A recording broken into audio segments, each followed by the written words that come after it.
You're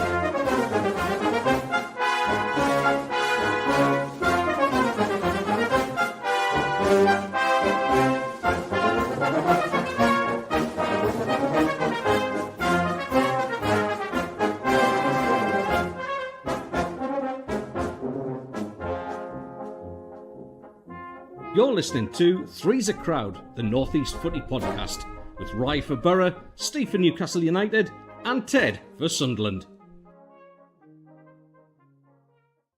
Useless Aussie git. Where is he? Oh, I thought we went.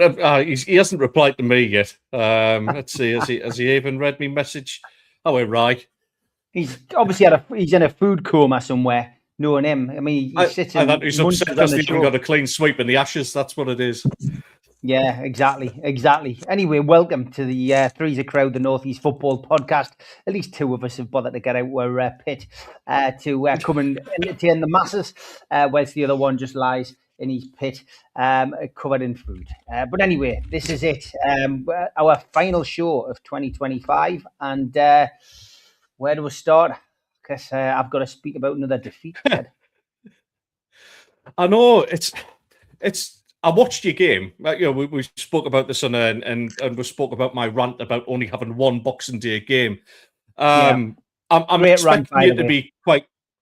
Oh, thank you, man. I'm expecting you to have a good rant yourself about the performance. For me, mate, and like, correct us if I'm wrong. I think Newcastle lack a little bit of aggression up front. There seems to be a bit of fight there. The quality's there. Voltemada's a great player. Wissa's a great player. The wingers, on paper, are cracking wingers, but there doesn't seem to be the same aggression as what they've got in the middle or towards the back end of the team. 46 crosses in that game, 16 shots, 3 on target. That's your problem. It's as simple as that. And they are putting balls into the box. Now, statistically, 46 crosses sounds as if Anthony Gordon and Jacob Murphy were pinging pinpoint crosses into the box, landing on the strikers' heads, and we just weren't doing anything with it. That's, it can be a misleading stat. That I get it. 46 crosses can be anything. It can be something that's a cross from someone's foot that hits someone the backside. It can be a cross that goes across and goes out for a goal kick. A cross is a cross, but where it ends up is the most important thing. I think the most frustrating thing about the Manchester United game was that we had 65% possession. 67% possession actually, and that is the most possession any visiting team has had at Old Trafford for the best part of 20 years. And so Newcastle dominated that game, overall.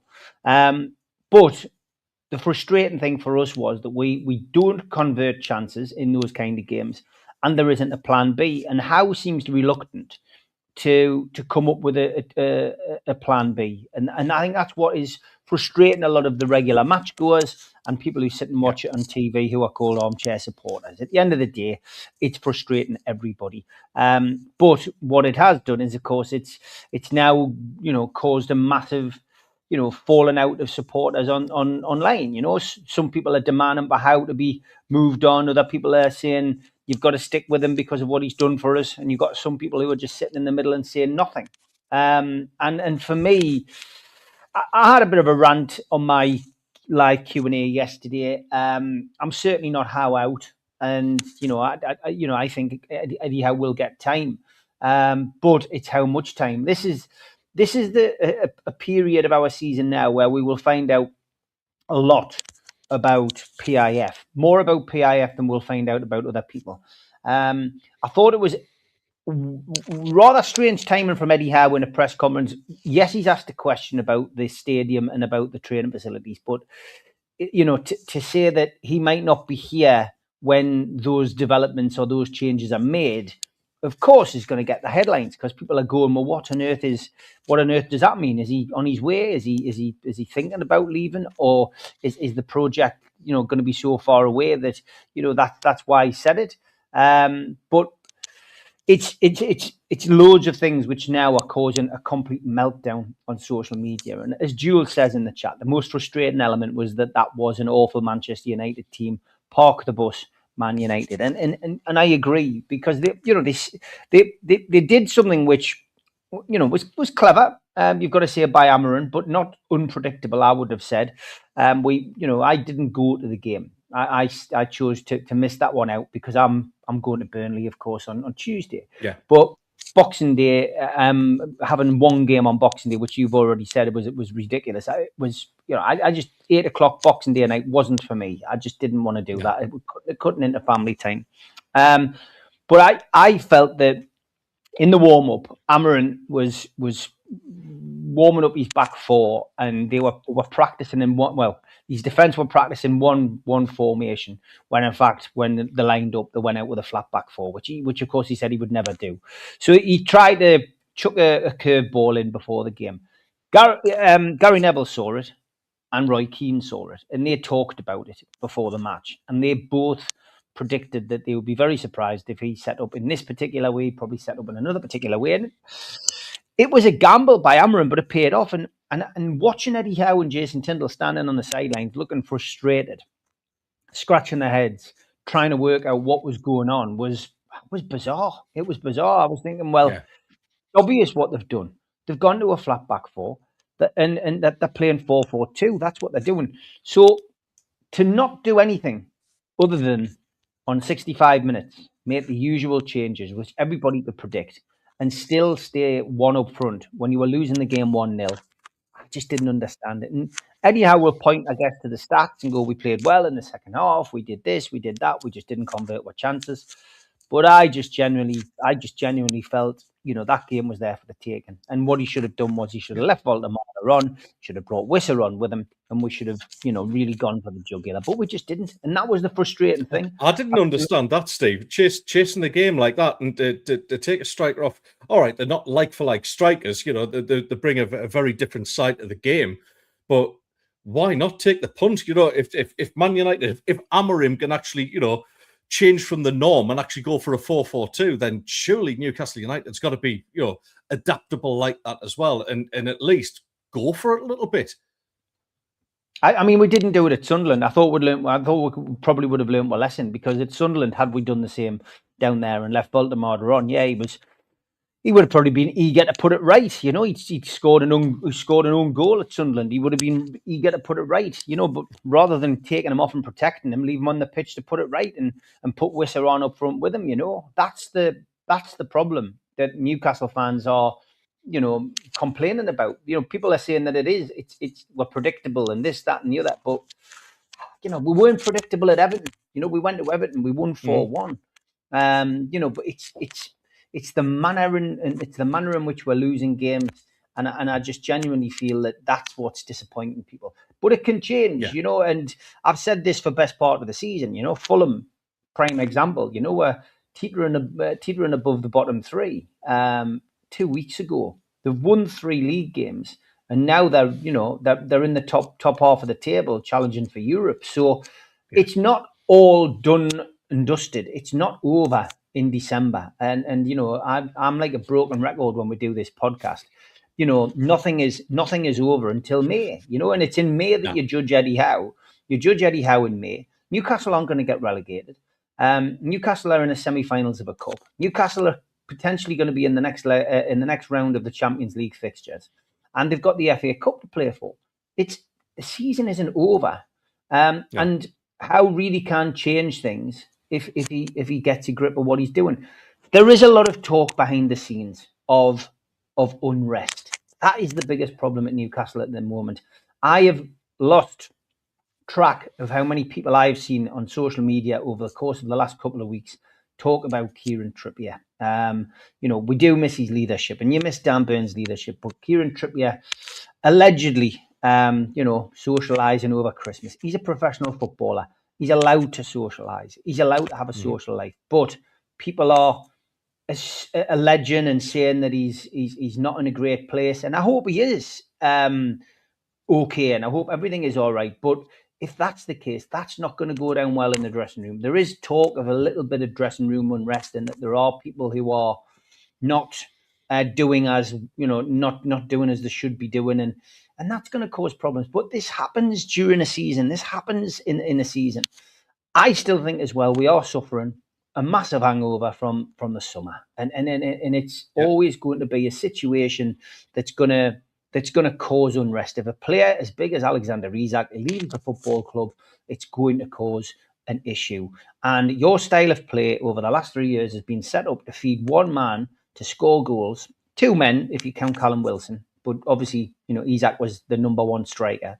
Yeah. To suddenly take that out and not replace him with a like-for-like forward was always going to cause issues. And I think we're still suffering a huge hangover from that as well. So I don't know what the answer is. Is it a delve into the transfer market and hope we can bring in somebody? I would say it has to be. It has to be a situation where we can go and do that. But now you're saying to people, I wouldn't trust Eddie Howe spending that money. Look at what he spent it on in the summer.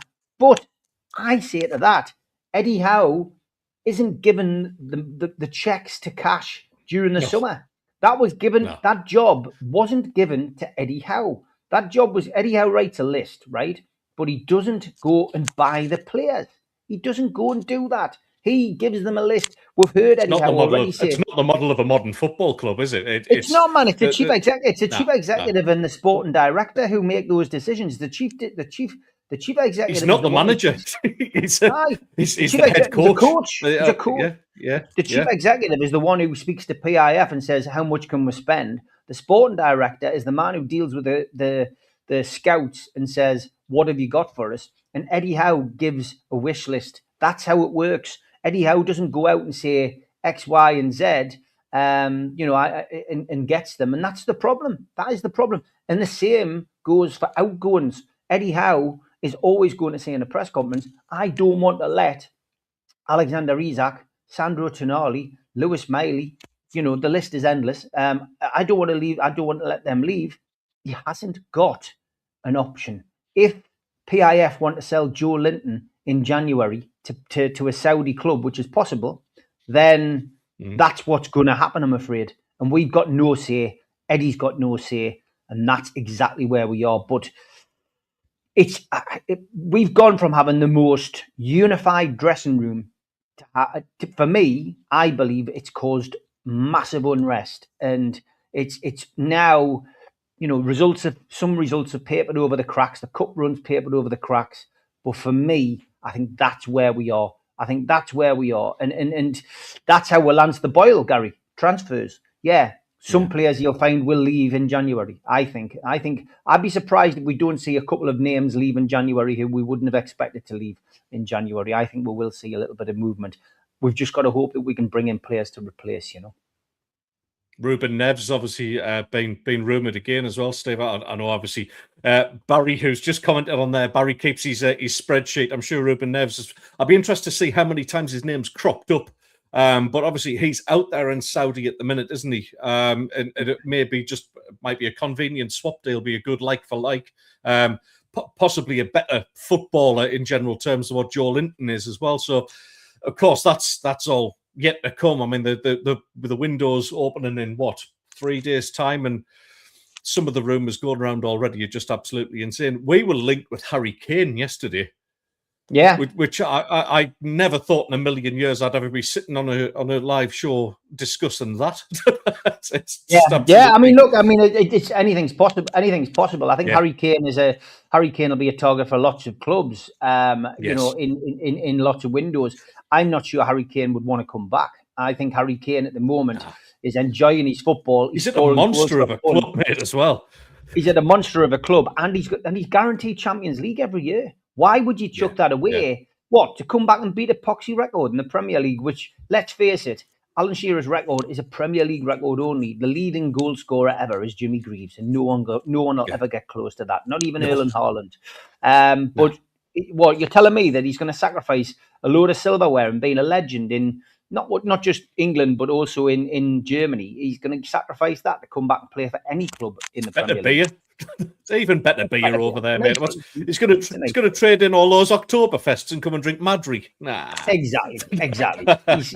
He's made for life, Harry Kane, and he's got a spring in his step. Which, I'm not a huge England fan. I'll watch the World Cup, of course, and I watch the Euros. But that Harry Kane performing as he is and finding his goal scoring instinct again and playing with a smile on his face and winning trophies can only be good for England in this World Cup year in 2026. Absolutely, mate. Absolutely. Just a good point from Barry there. Sunderland has shown with the right brass, non-Premier League experience and players from outside the Premier League and have a damn good go. That's one thing as well. That in fact, I was going to pen a little article about it. Is Sunderland are doing most of their business outside of the Premier League, which is it's a unique way to go at it. Do you think we'll see a point where we actually do start and go for proven Premier League quality, or do you think Sunderland are doing it right the way they are? Because with Premier League, I'll use an example. I'll use Kobbie Mainoo, who is an example here of a player who is Premier League quality. I think we can pretty much all agree on that. On his days, he's a very, very good player. But with the Premier League, with that Premier League experience, sometimes comes a little bit of arrogance and a little bit of ego. And it seems a bit of a risk to start and take players from the Premier League who kind of like, well, I've been around and done this for quite a while. Do you think that's something that Sunderland should actively avoid doing, or do you think we're actually along the right lines of what we're doing right now? I mean, whoever's made the decisions in the summer, really, you need to keep a hold of them. That's been Sunderland's best signing in recent years, because whoever is making these decisions and finding these players, they are the ones who are getting it right. And you've got to give credit to Kirill, who, to be fair, I know from people who know Kirill and have worked for Kirill in the past are. It's the way that he deals with transfers. He doesn't leave it to other people. He's on the phone to the player. He's speaking to the agent. He's welcomes them to the club, and it's not a PR exercise. He's genuinely, he's hands on, Kirill. Do you know what I mean? And that in itself, he wants the right people. That in itself really speaks volumes for where Sunderland are at the moment. So. I just think it's the scouting, and going to buy big name players. It doesn't always work. I mean, Xhaka is a household name. Everybody knows who Granit Xhaka is. If you're a football fan, you might not know his career history, but you'll know who Granit Xhaka is. You'll have heard of him and known the teams that he's played for. And that's being the jewel in the crown for Sunderland this year. Without Xhaka, Sunderland don't win as many games, I don't think. And I think. I think they struggle a little bit with the experience. That's what he brings. He brings experience, and it's very like Kieran Trippier coming to Newcastle 4 years ago. It's one of those landmark signings that you will always remember. And you will always remember the way that he's conducted himself and held himself. As far as Sunderland's concerned, he's probably up there as the best signing that Sunderland have had since probably Niall Quinn.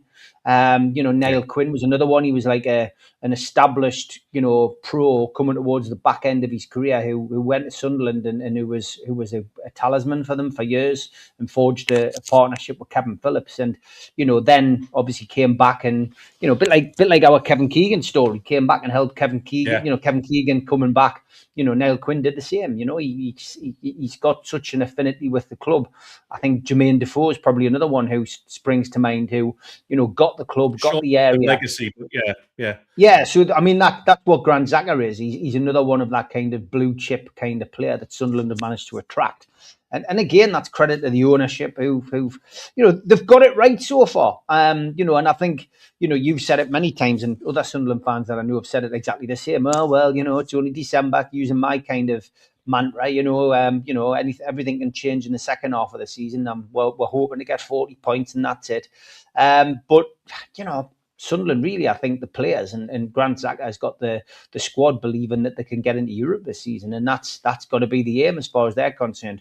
We went through and I see your name on the screen there. We've played nobody in 2025, but it's now not just that. it's the AFCON. AFCON was going to jeopardise Sunderland's opportunity. AFCON was going to screw your season up. Well, you've only played one game against Brighton, but Brighton's a tough nut to crack, and you go down there and you get a 0-0 draw. You don't play it particularly well, but you've got another point in the bag. Now you've got a unique opportunity today at 2:00 against Leeds at home, who are playing well at this moment in time. But you've got another chance. You've got a chance to get at least another point in the bag today. I've got both the games today down as draws, but I genuinely feel that, again, it's another point. I don't think you'll lose today's game, but I think that I just think the way Sunderland have done it is it was risky, especially following that kind of Nottingham Forest kind of. Let's just go and buy as many overhaul, players as we can, hope they all work together. But I was talking to somebody this week about your goalkeeper, and we've goalkeepers are obviously the subject that we've discussed on NUFC Matters for the last 3 or 4 months, and lots of us wanting Ramsdale to at least have a chance to play. And I've seen nothing in Ramsdale that makes him any better than Pope for me. So for me, Nick Pope should be back in the next game against Burnley, and I don't expect to see Ramsdale again unless there's another sending off for Pope or another injury. But your keeper, whoever scouted your keeper, has done a great job there, because that's the kind of keeper that I'd love to see Newcastle have. I would, lots of times you go, who are the players that would fit into Newcastle's team? Well, I wouldn't mind Grant Xhaka in the midfield for Newcastle, and I wouldn't mind Roos in for Newcastle in goal. So it's credit to Sunderland's backroom staff. Scouts, I'm going to take that as a video short for later on, because that's the first time I think I've ever.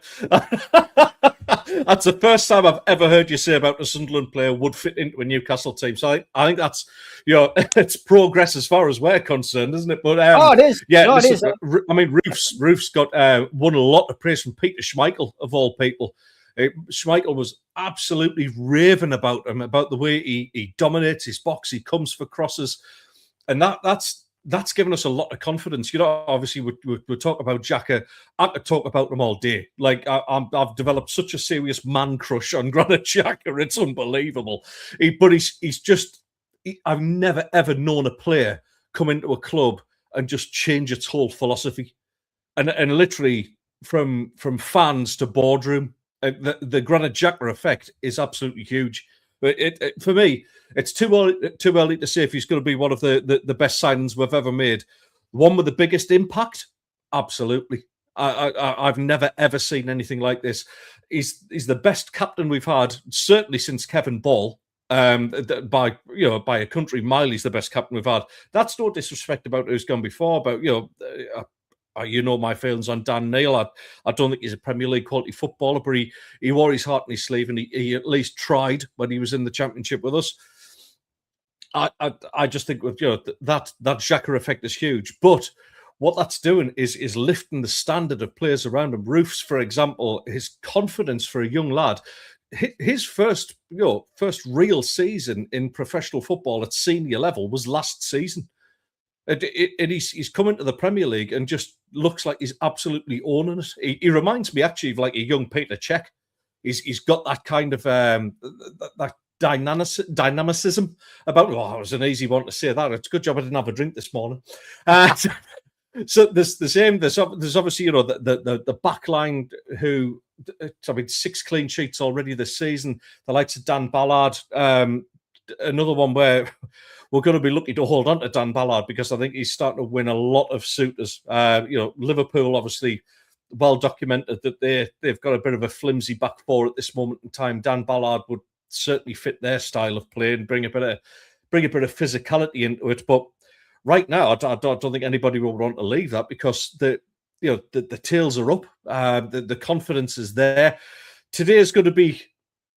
It's going to be a tough match, because Leeds are on form. Obviously, we've got the lads who are away with AFCON, although it does look like Reinildo will be back in the new year, because it doesn't look like Mozambique are going to qualify out of the group stages. So bad news for him, but great news for us, I guess, because it's a big loss having him behind Roofs and Xhaka. Reinildo, the left back, has been our absolute star for me. But I think we've got more more than enough about us to actually, give Leeds a problem still. Let's be honest, they don't travel well away from home. Something that Newcastle obviously are becoming a little bit too familiar with themselves, but they don't travel well. Their fans, their fans are just so arrogant. They're absolutely still convinced they're a massive club, and they're not.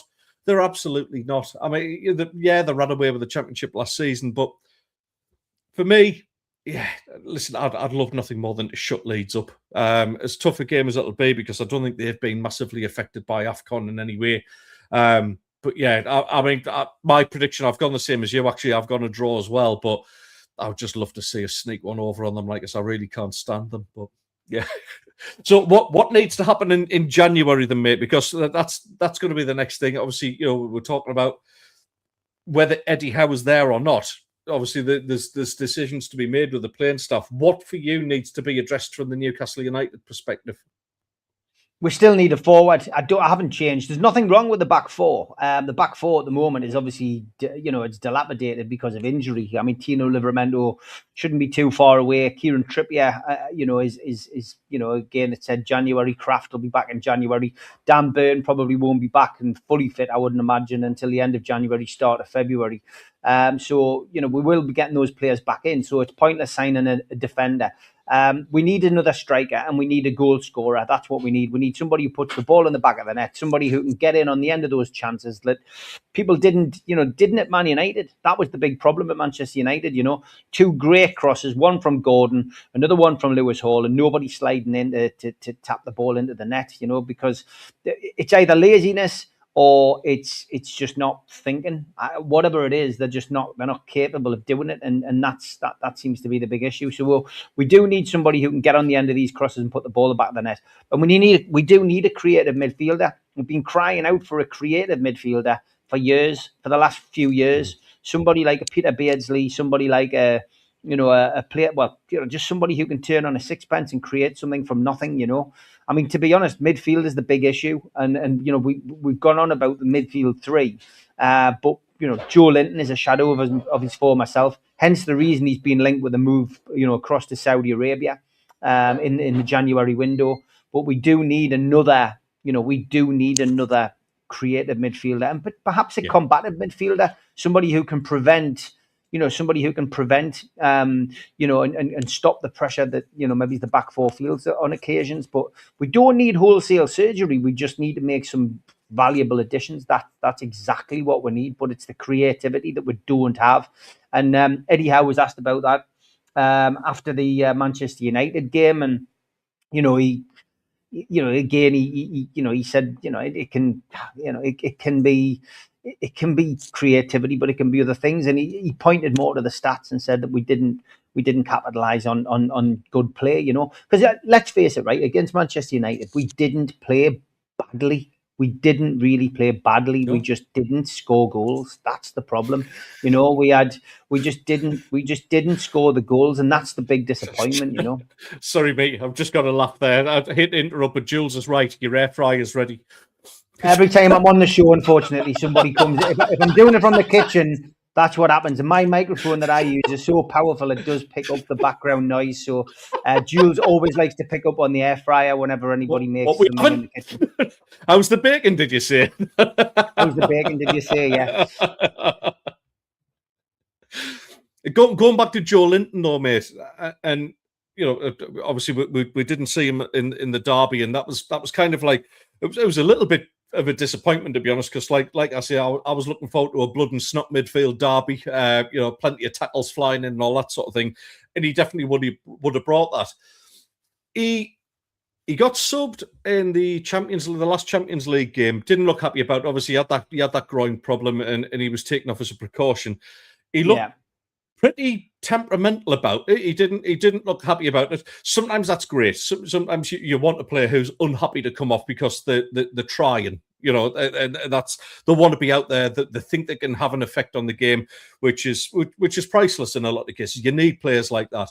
However, he came on against Man United, and whereas you think get stuck in a little bit, the first thing he did was just clatter somebody for a needless foul, and I thought That's not the player that I'm used to seeing. There's normally there's plenty of guile and plenty of bite about him, but it almost looked like, I don't want to use the word petulant, but that's what it came across as. Now, I don't know whether Joe Linton was pro Isak camp or anti Isak camp, but I think, going back to what you were saying, the likes of Joe Linton is one of them that highlights where there may be divisions in that squad.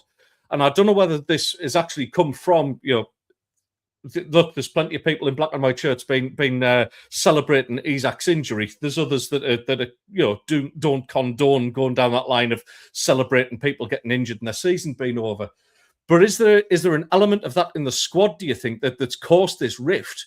Not rift, but certainly a bit of a division in the squad. Is it the Isak hangover that's caused that? Some of it is, yeah, there's no doubt about it. There were some players who were really close to Isak, and we know who they are. Whoooooa, Jacob Murphy, Alanga, all of these players are really, were really close. I mean, Alanga, you would have to say, probably came to Newcastle United because of his relationship with his fellow countrymen. Yeah. But then you've got the situation with, the relationship with Whoooooa. We saw it all online, we saw it because these players have Instagram, they have TikTok, and they're posting videos, they're pushing stuff up on social media, and you're thinking, well, they're not going to be happy that the mate's gone. And, yeah, it's football and it happens all the time, but, we're in this kind of situation where, there's nothing you can do about it. That's it. It's as simple as that, But I just genuinely think that Joe Linton has not played well since the cup final. I don't think that that's because he's suddenly become a bad player. I probably think that he needs to have some kind of, massive breast or surgery or something like that. I've got no idea what is wrong with him, but it's not the same Joe Linton. Hence the frustration that he probably feels when he comes onto the pitch and he pushes across, into a player and has a go at a player in that kind of situation, I don't know. Are we breaking for the cat today? Have we got the? Yeah. I've got the cat, mate. Yeah. We'll come back to Joe Linton now, because obviously, we're going to see some changes in the second half of the season. Just want to get sort of your thoughts on 2025 as well, because I mean, all right, this season's been a little bit iffy for Newcastle, but all in all, 2025 has been a hell of a year for both Sunderland and Newcastle, with promotion, cup wins after 70 years. We'll cover a little bit more of a retrospective on that, and then what we're looking forward to for next year. How does that sound? Yep, sounds good to me. Bearing in mind we got dropped in it by the Aussie today, so we are just busking along, as most people will be able to tell. But it is time for Troll of the Week. No one noticed.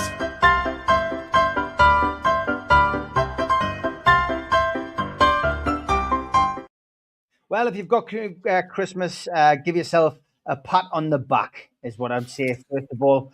And there was bad news coming through on the news channels over the festive period as well. Bono was struck down with a winter virus days before Christmas. He told the Daily Dafty, well, tonight, thank God it's phlegm instead of flu. Oh, God. Here's a nice football away days picture. Away in a manger. Very good. And following on from Ted's rant about Boxing Day fixtures, good old Tony Poulos said, I'm so pleased the Football League has stuck to tradition by having a full programme of games. Well done to them, and bar humbug to the Premier League. Well said, Tony Poulos. We certainly agree. Rye sent us this one. The Satsuma watching me get a tube of Pringles from the Christmas cupboard. And my dad asked for a wire stripper, so I made him this for Christmas. Tremendous. And the January sales are starting. Me, why am I so broke? Amazon, your parrot's wig has been delivered. And getting back to the January sales, when I shop, lads and lasses, I don't just buy the first thing I see, I browse. That's a monster. No Jack Grealish yesterday for Everton. Somebody posted Moyes on Jack Grealish. He's just got a bit of a virus and he's not been well over Christmas time, so he's not available today. Charlie said, disgustingly bad hangover then, which is probably right as far as he's concerned. Yes. And Alexander Isak, I resisted the temptation to put up a lot of the tweets that I was sent by people of rats with x-rays and stuff like that. But good to see him yesterday on the mend and after his operation, doing a bit of stewarding at a game. Fantastic. Good stuff. And I love this. AFC flight. We recognise that many of our younger supporters are unable to travel up and down the country over the course of the season. So for our final away trip before Christmas, and as a present from the chairman, the club is providing a free bus to Kidderminster on a first-come, first-served basis. And we encourage our supporters to bring the noise. What a wonderful gesture by AFC. Good little club filed, actually. My father-in-law goes along and watches them occasionally. Like, but if he can't make it to a Fleetwood or Blackpool game, they're a lovely little club. We did get another text from Rye, Convicts 3, Poms 0. That was at his local supermarket, of course. That should now read 3-1 because we have managed to actually win a game of cricket in Australia. And if you're taking photographs, always be careful about what is in the photograph. My new red dress is about to take my co-workers' breath away at my company's Christmas party. If there's an open bar again this year, someone might get lucky and have their stocking stuffed tonight. Yes, maybe flush the toilet first, Pat. And there was a big fight. I say fight, it's more like wrestling, but Anthony Joshua took on a YouTuber. All things considered, I think Jake Paul looks like he's healing up pretty well anyway. Good for him. We have actually got some proper tweets as well. Thinking about chopping off my long ass hair, said this woman on Twitter. Opie Taylor replied, how long is your ass hair? And this one, woman accused of snorting a dead mum's ashes at a house party. Liam said, how much did she snort? $5,000. Excellent. And fellas, how do you feel when your girl apologizes to you? Spike Lee Joint replies, when she what? And the footy selection, it's being reported that a Wolves training session was delayed for nearly 2 hours today after a player reported finding an unknown white powdery substance on the pitch. Training was suspended while an investigation was launched after a complete analysis. Experts determined that the white substance unknown to the players was actually the goal line. Training resumed after it was decided that the team was unlikely to encounter the substance again this season. You are playing Leeds United today. This tattoo was spotted by an eagle-eyed person on Facebook. No. Yes. A Leeds United tattoo covered by a Newcastle United tattoo. Unbelievable. Fewest matches to 10 goals in a season. Erling Haaland 5, Mick Quinn 6. Mick wasn't happy. For fuck's sake, I wish Roy Keane would have tackled his dad in his bollocks and I would have still had 5 Premier League records left. I love Quinny.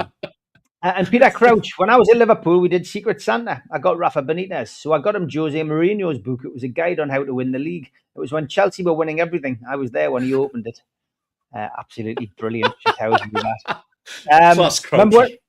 Remember when young players looked about 50? Ernie McGaw here, aged 25. Jesus Christ. Hard paper round. And during the COVID lockdown, if you had family round on Christmas Day, police could force entry to your home and make them go home. Does anyone know if this service is still available and if you have to book? And me being lifted to my spot on the sofa after smashing my Christmas dinner and a large bowl of trifle. We'll finish with two Christmas-related ones just to finish the festive season. May all your mince pies taste like Fanny's. Fanny Craddock, Cook of the Year, of course, 1960 to 1980. My favourite tweet over the festive period was this: happy birthday, mate. Hope you have a good one. That is genuinely the best tweet of all time over Christmas. That young'un. If you've got any tweets, send them over to me at my email, nufcmatters1892@gmail.com, or send them to Ted or Rye, although they may not make it onto the show if you send them to Rye. Yeah.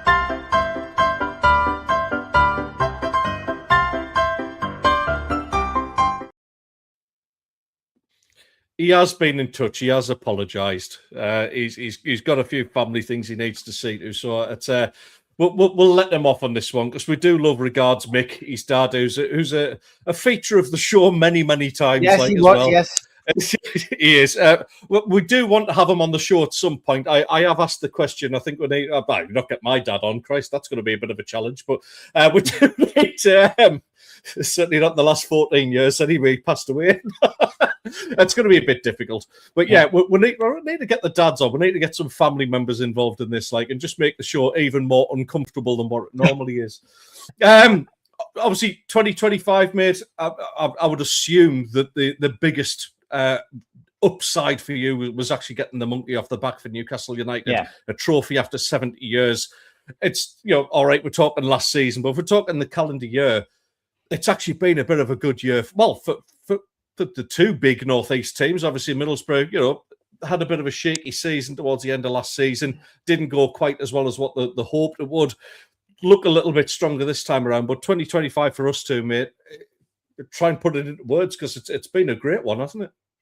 Yeah, getting the monkey off the back was a huge thing for us. Winning a trophy, first domestic trophy in 70 years, was superb. And of course, managing to nick that final Champions League place on the last day of the season was even better. So, we achieved everything that we wanted and more last season. And of course, it was, as you say, it was in this calendar year, 2025.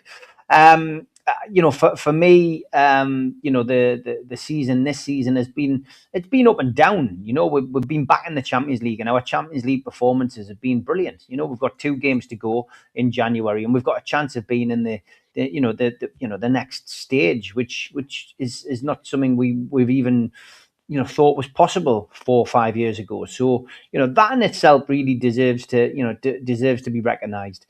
We are going through, a bad run of form at the minute, and especially away from home. St James's Park, our home form is exceptional. And we need to find the recipe for success on the road. And if we do, this season isn't a write-off. It's not a write-off. Anybody who says it's a write-off is what are they? They've got a crystal ball. If it continues in the same way and in the same vein, yes, of course, Newcastle United are going to struggle. But we genuinely feel that. I genuinely feel that with the right moves in the transfer market, and with a few alterations on the training ground, Newcastle can still save their season. So yeah, but 2025 has been positive. What 2026 brings, who knows? But it won't be a relegation battle, and for me, I'm happy about that. That's what we as Northeast football clubs have been used to in our existence as football supporters. Ups and downs. Yo-yo clubs. But at the moment, the way it looks is that Newcastle and Sunderland will both be in the Premier League next season competing, and Middlesbrough are hoping to join us. Yeah, which is the big one. I mean, that takes this show, and God, can you imagine how unbearable he's going to be in the Premier League, though? Oh my God! When he does turn up, yeah. No, I've got to echo that, mate. I mean, I sat here this time last year, and I was very bravely predicting, well, if we're still in the top 4, I think we might get promoted. Of course, it's out of hope than expectation. That was the way I was feeling at the time, and to go through that back end of the season where, we guaranteed ourselves the playoffs, but the end to the regular season was pretty poor. We weren't in good form at all. As it transpired, Regis Lebris was actually playing an absolute massive tactical masterstroke and just keeping all the players fit and ready, and going into those 2 games against Coventry with a plan to upset them, and I guess plan for a bigger future and try and get there. And the game at Wembley, when you're almost 2-0 down, and thank God for VAR. I never thought I'd ever say that on this show, but thank God for VAR that we only were 1-0 down and were fought back. An incredible against the odds kind of performance, really. It was typical of Sunderland that season. I think it kind of galvanised the fans, and this whole till the end thing that the club is using beautifully in all of its marketing. There's tattoos of it. It's on T-shirts. It's everywhere. And I think that has really pushed this whole mentality of the club doesn't know when it's beaten. That's even today. If we get the 80 odd minutes and it's a 0-0 draw, you kind of go, yeah, but we're going to score because we always score late in the game. And there's that kind of belief about it, and that's probably the biggest thing I'll take from 2025 as far as Sunderland Football Club is concerned. Belief. And it's something we haven't had for such a long time. I mean, Steve, when we first started doing shows together, it was League One for me. It was just an absolute disaster. Getting the likes of Michael Beale in charge of the club. It was an absolute turgid time to be a fan, and to turn that round and see the way it's transformed in the last year. And as you rightly said, if you talk a man of the year, Regis Lebris takes a lot of the credit for it because I think he's a fabulous manager. I've said it before; he gives me real Wenger vibes the way he conducts himself. But Kirill Louis-Dreyfus is just wow. Yeah, I mean, talk about saving the club certainly from almost going into administration, because we were on a knife edge with that. We really were, probably a lot closer than what a lot of fans think. But to steady the ship and to come under a lot of criticism. Me included. I was there with the criticism of the likes of Christian Speakman, people like that, for not splashing the cash in the Championship. But we had a model, and they stuck to it. They absolutely, to the point of angering fans, stuck to their plan and got us out of there. And all right, you can't look your stars. That there is a little bit of luck you've got to pick up on the way, but to go about it and then to make such an impact. And such a statement and entering the Premier League with spending what they have, 15 new players, more to come in. I'm reliably informed that Guendouzi will be pretty much a Sunderland player as soon as the window opens, which is another absolute quality addition to the team. That as well. Good pals with Granit Xhaka from his Arsenal days. I'm going into 2026 probably the most optimistic I've ever been as a Sunderland fan. And that's tantamount to the success that's been built on this one. Whatever happens. We've got some tough games to go, as Mr. Wraith always says. It ain't over in December. I fully agree with you, mate. But I think we've got to kind of look at this and go, what a year for Sunderland.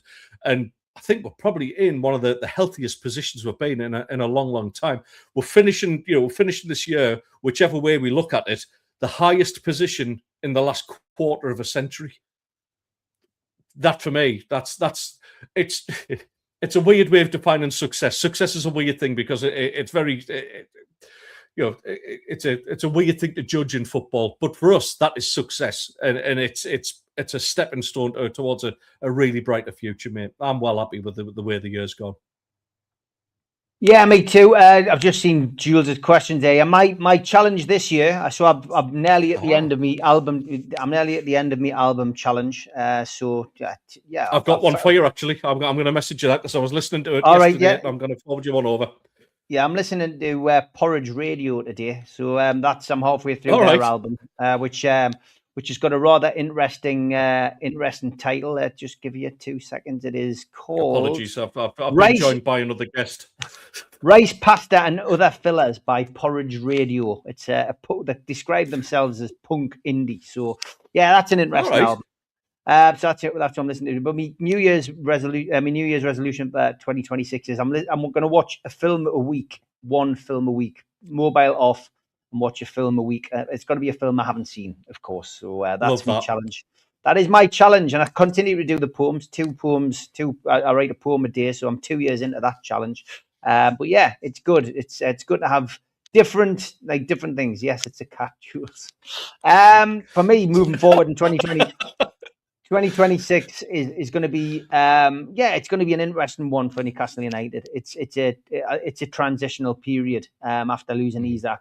And what we do and how we do it really depends massively on recruitment of, a new centre forward, a new goal scorer. And that is really a big thing for us. We've got a situation that's developing which, is beyond our control. Players are getting older. We've got a back four of, Fabian Shaw, Dan Burn, Kieran Trippier, who are all over 30. And, we're in this position now where these players need replacing. So, it's a transitional period, a huge period, in a situation which, we've got to spend money to achieve our goals. Absolutely, mate. Absolutely. Talking about New Year's resolutions as well, because I mean, anybody who has seen Steve's his social media aspect, and Yeah, I'm quite quiet when it comes to like sort of bigging up my mates sometimes, but in Steve's case, you've got to go and check out some of his poetry because it is absolutely brilliant. Like, we'll go for some very, very serious, deep stuff. There's some very some deep matter in there, but some of the lyrics are absolutely superb as well. Like, they absolutely crack me up. So get onto his socials and check that out. Like, I'm actually going to pull my finger out my ass and work on this channel this coming year. I've promised it now for a couple of years, but I've finally been shamed into it. The thing is, for anybody out there who's watching this, when you work with people like Steve and Rye, it's not like work because they're your mates, essentially. What's the cat doing? You need a green screen. You need a green screen. He's checking himself out in the mirror, the vain little git. Strange. So yeah, but when you work with Steve and when you work with Rye, they are very, very good at what they do. Steve's out there doing content about 7 days a week on top of everything else he does. Rye is a whiz at being able to come up with very quick bits of content and getting his shorts out there. He's naturally very, very hilarious as well, which galls me to say that, but he is. So yes, I need to do more. So I'm going to actually start a bit more writing, as well as obviously trying to do more on the YouTube side of things. I'm going to get a little bit into some amateur journalism, Steve. That's my game. So I want to do one decent large piece every week. Is the challenge I'm setting myself as well. Like, so yeah, it's we'll see how it goes. I'm sure there'll be plenty of rants, there'll be plenty of celebratory stuff, but yeah, it's something I'm dead. Shut up. Dead keen to do. Yes, I think to be honest, if anybody hasn't read your article, they should have a look at it, because your article about the Boxing Day lack of Boxing Day fixes was brilliant, and I think it got a lot of traction. A lot of people agreed with it.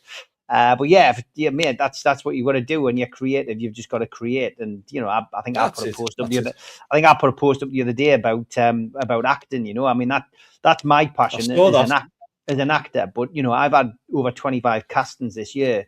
And got one job, and that's how difficult it is to be in my profession. But that doesn't mean that you just stop and waiting for the phone to ring, waiting for your agent to say you've got the part and this is how much you're getting paid. You've just got to be creative and do other things, So that's it. It's as simple as that. Be creative.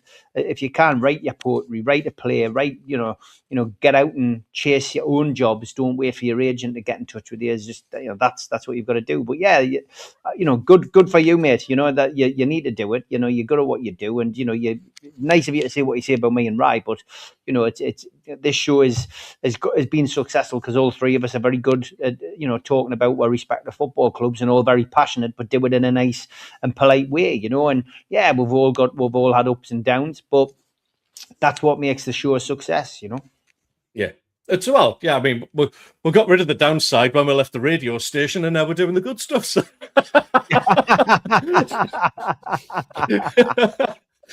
It's only funny because it's true. Good stuff. Right. Good stuff. Well, let's cover off the games. Obviously, we've got our game today. I'm going to get ready shortly and go and watch it with Charlie in the local pub, probably surrounded by a load of Scotties who are Leeds fans, knowing my look. Listen. Tough game. Leeds are in identical form to us now in the last 6 games. They're turned into a decent side.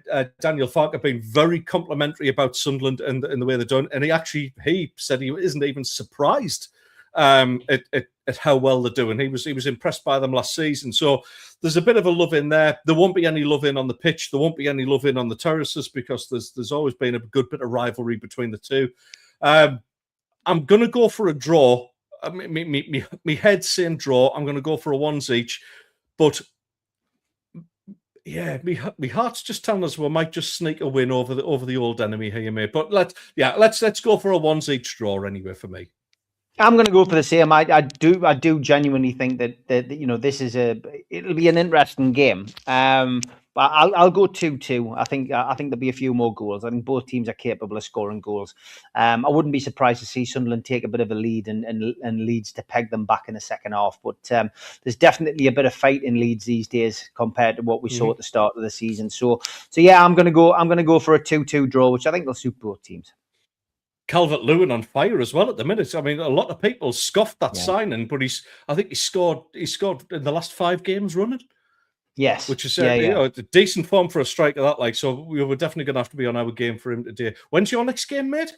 So we played Burnley on Tuesday, and I mean that really is a game which, you know, if we go into this match in similar fashion to what we did against, you know, what we did against Manchester United, I've got no doubt that we'll probably get a result against Burnley. We've just got to put our chances away.